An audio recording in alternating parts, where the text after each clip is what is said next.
I'll go over these directions and clear any things up if you have questions. So this is for the CP graph creation electromagnetic spectrum assignment. You have two goals. You're going to make a graph from looking at this data table, and then you're going to label the graph and draw on it so that you can show some understanding, add some extra information that explains the graph a little bit more. So the first thing you're going to do is go to the resource table and get a handout. It looks something like this. Yours is a little bit prettier. And the first thing it says to do is to write your name at the corner. So I put mine there. Now, you're going to look at the data table below. Here I show you different types of radiation and the range of their wavelengths. Okay?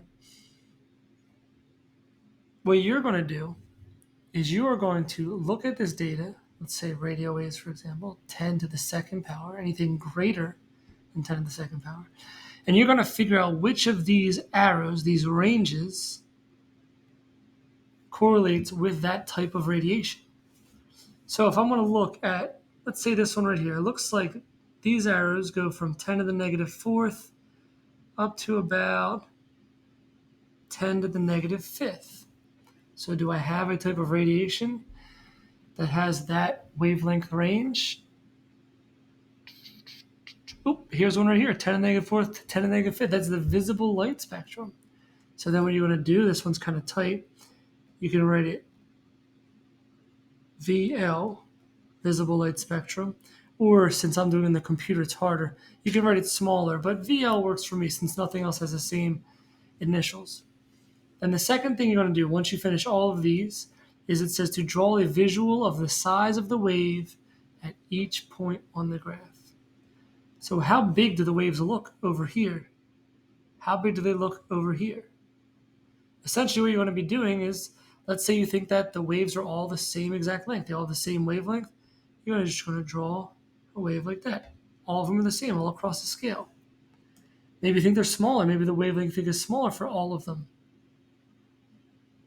And draw that. Or maybe you think that they're longer on one side than the other side. So maybe you think they're shorter here and they get longer as we go over this way. That's what I mean by drawing a visual representation.